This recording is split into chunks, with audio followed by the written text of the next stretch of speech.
मुंबई से मालती गुप्ता जी, स्वागत है आपका। हेलो। हाँ जी मैम। हमारा 3 सवाल है। जी पूछिए। हाँ, वो हमारे बॉडी में, आप सुन रहे हैं ना? जी जी मालती जी, आपका स्वागत है, मैं सुन रहा हूँ। हाँ, हकीम साहब नमस्ते। जय हिंद, स्वागत है आपका। हाँ जी, हम आपका दवा भाई साहब कर रही हूँ। आपसे बात भी हुआ था सियागोन। मेरा बहुत बहुत साल से थोड़ा थोड़ा पूरा बॉडी में वो गांठ, उसका चर्बी का गांठ हो गया है। तो अब क्या होता है, पूरा हाथ, पूरा जान, कमर, पेट, अब वो ऐसा खींच खींच के दर्द होता है भाई साहब कि इनको बर्दाश्त, में रात भर नहीं सोती, मैं दिन को सोती। अच्छा, जोड़ों के दर्द का क्या हाल है? जोड़ों को दर्द तो ठीक लगता है ऐसा, मगर वो जो पूरा शरीर में तकलीफ है भाई साहब, वो जो गांठ है ना, उसके वजह से मैं सो नहीं पाती। कुछ दवा डॉक्टर को भी खाती हूँ, फैमिली डॉक्टर को, रोज डेली 2 खुराक, मगर वो भी आराम नहीं करता। मैं रात दिन भाई साहब सो नहीं पाती हूँ। और पेशाब में तकलीफ है, अब ये थोड़ा दिन से तकलीफ है कि पेशाब रोक नहीं सकती, गिर जाता है, ऐसा जोर से पेशाब आएगा जाते जाते, ये भी तकलीफ है। और अच्छा दवा आप बता दे भाई साहब, मैं छुटकारा पा जाऊँ रोग से। ठीक है। अच्छा, आप रोइए नहीं। देखिए, जोड़ों का दर्द की दवा आप ले रहे हैं तो जोड़ों का दर्द अच्छा है आपका। ये गांठों के दर्द के लिए गांठों को पिघलाना होगा, ठीक है। और मैं एक नुस्खा बता रहा हूँ, वो आप लेना शुरू करें, लेकिन इसमें टाइम बहुत लगेगा। जोड़ों का दर्द ठीक हो गया, बहुत अच्छी बात है, लेकिन गांठों का दर्द अलग होता है, जोड़ों का दर्द अलग। डॉक्टर की भी दवा आप ले रहे हैं, बहुत अच्छा कर रहे हैं, लेकिन देखिए एक चीज़ आती है लाजवंती, याद रखें, लाजवंती, बारीक बारीक दाने आते हैं, हिंदी में इसे लाजवंती कहते हैं। और पंसारी के यहाँ भी मिलती है, दवा बेचने वालों के यहाँ मिलती है, बारीक बारीक दाने हैं। ये लाजवंती आप आधा चम्मच लाजवंती 1 गिलास पानी में, गर्म पानी में मिलाएं और हिलाते रहें, उसमें गांठ ना पड़ने दें। और ये जब मिक्स हो जाए तो इसको आप ले लें, खा लें। और इसके बाद सोडा होता है खाने का, आपके किचन में खाने का सोडा 1 चुटकी, और 1 चुटकी नमक जैतून, ये असली लेना है, ये नकली भी मिल जाता है। सोडा तो आपके किचन में असली होता है, नमक जैतून असली ले लें। और 1 चुटकी नमक जैतून, 1 चुटकी खाने का सोडा, 2 गिलास पानी में मिलाएं और दिन में कम से कम 1 बार, ज़्यादा से ज़्यादा 2 बार इसको पी लिया करें। बहुत टाइम लगेगा, लेकिन फ़ायदा होना मुमकिन है। तो मैम आपको फ़ायदा हो जाएगा, लेकिन आप ऐसे हिम्मत बिल्कुल मत हारिएगा। आपकी तकलीफ़ हम बेहतर तरीके से समझ सकते हैं, क्योंकि ये तकलीफ़ आपको कोई कुछ महीनों की नहीं हुई है, बहुत सालों से आप परेशान हैं मैम। तो जो बात हकीम साहब ने आपको बताई है, इस बात पे गौर कीजिएगा और नुस्खा ज़रूर अपनाइएगा जो बताया गया है। कोई भी क्वेरी करना चाहती हैं या फिर आप दोबारा से बात समझना चाहती हैं, तो आप उसके लिए 24 आवर्स यानी कि कभी भी दिन में आप हमारे हेल्पलाइन नंबर पे कांटेक्ट कर सकती हैं, जहां पे आपकी बात होती है हमारे एक्सपर्ट डॉक्टर्स की पूरी टीम से। अगली कॉलर हैं हरियाणा से सुधा जी, स्वागत है आपका। हाँ बिटिया रानी, बहुत ढेर सारा प्यार और सलाम। मेरे मसीहा आपको भी 1001 टाइम सलाम वालेकुम। स्वागत है सुधा जी का। हमारा तो दिन आपकी प्यारी सी मुस्कान और शायरी से ही शुरू होता है। आपके कलम बहुत खूबसूरत होते हैं, दिल को छू लेते हैं। आपकी प्यारी सी बातें दिल में एक मीठी सी हलचल मचा देती है। आंसू आपने जो जीवन का बीता हुआ एक किस्सा सुनाया, दिल रो दिया। हमें भी अपने जीवन की जुड़ी कुछ बातें याद आ गई। यह सच है कि अगर हम अपने खुदा को मनाते रहें तो वो देने में देरी नहीं करता। शुक्र और सब जिसने सीख लिया वह एक न एक दिन खुदा की रहमत का हकदार बन ही जाता है। सच बात, सच बात। आज आपने जो कुछ भी है अपनी काबिलियत की वजह से है। आप भगवान के बहुत करीब हैं। आपने अपना जीवन अपने लिए नहीं हम सबके लिए जीते हैं, इसलिए आप खुदा आप पर मेहरबान है। आज प्रोग्राम देख लिया आपने? जी हाँ, आप खुद भी रोते हैं और हमें भी रुलाते हैं। खुदा से दुआ करती हूँ आप हमेशा स्वस्थ रहें, सलामत रहें, आपकी सारी बलाएं ले लें। दिल करता है सारी दुनिया की कायनात तुम्हारे कदमों में लाकर बिछा दूं, शायद वह भी कम होगा।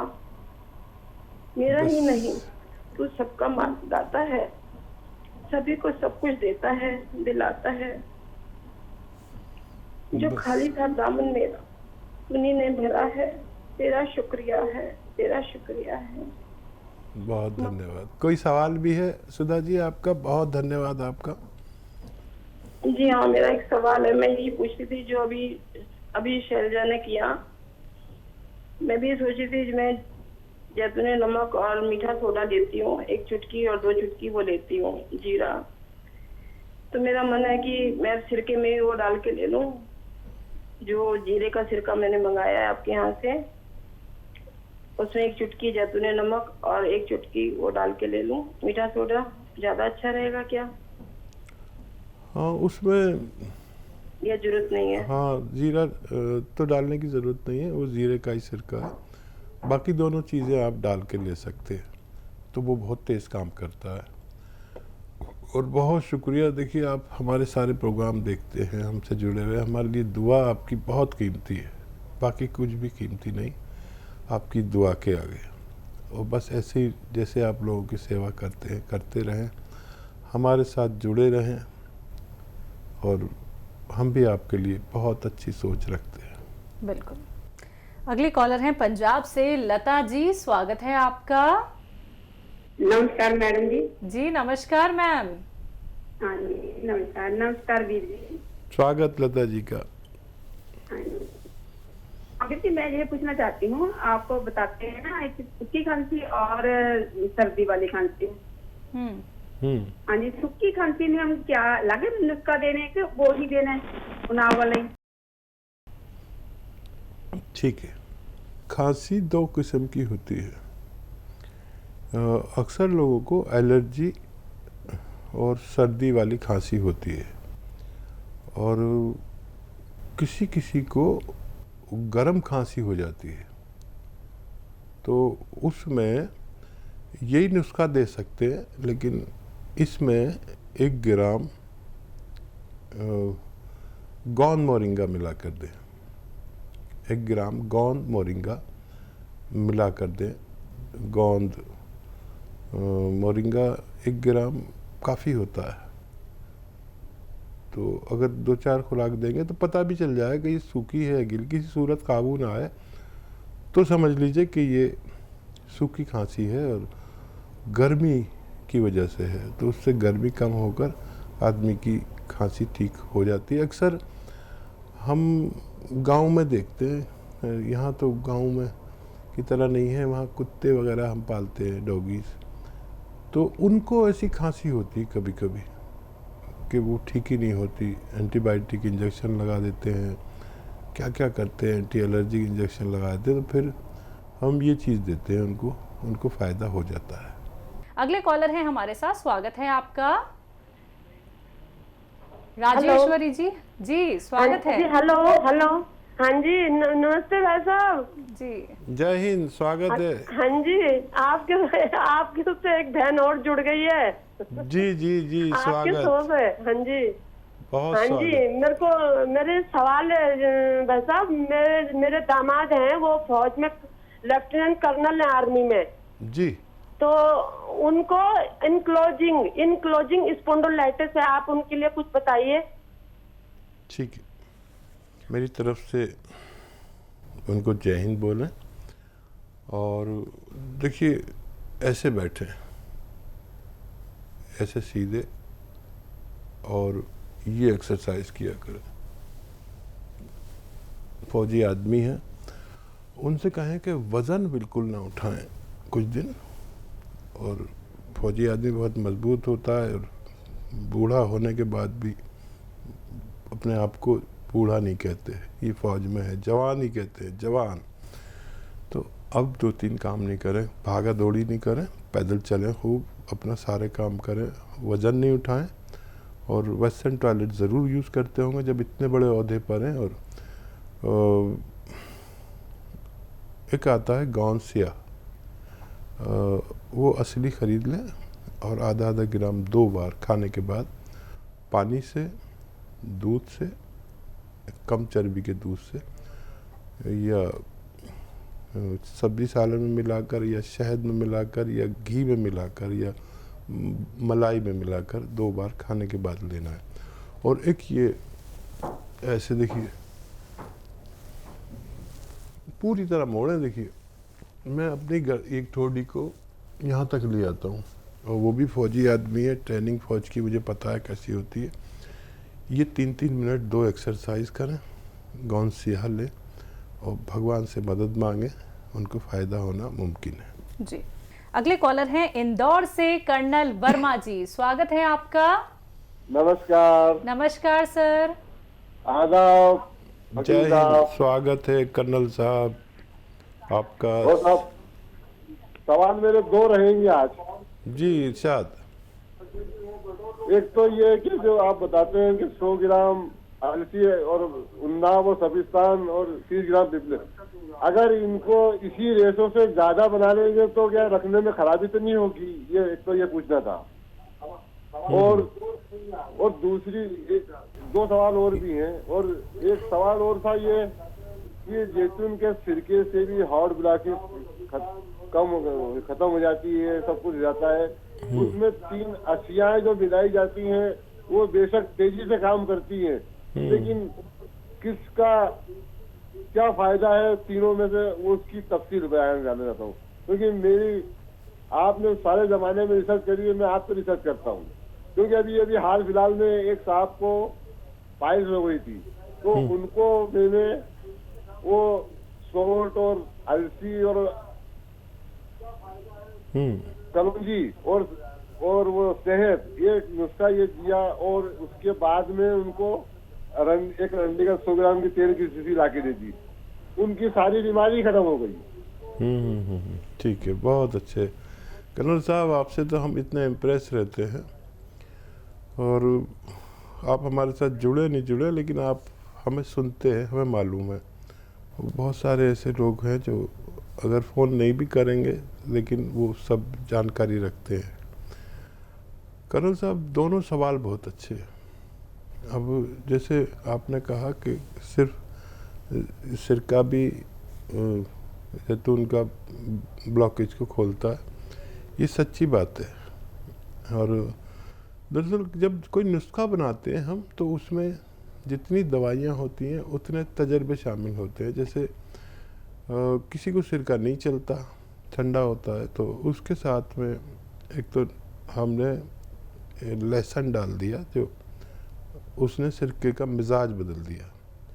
फिर नींबू डाला तो ये फिर ठंडा हो गया, और फिर हमने अदरक का जूस डाला तो फिर ये मुतदिल हो गया, लेकिन ना गर्म रहा ना ठंडा।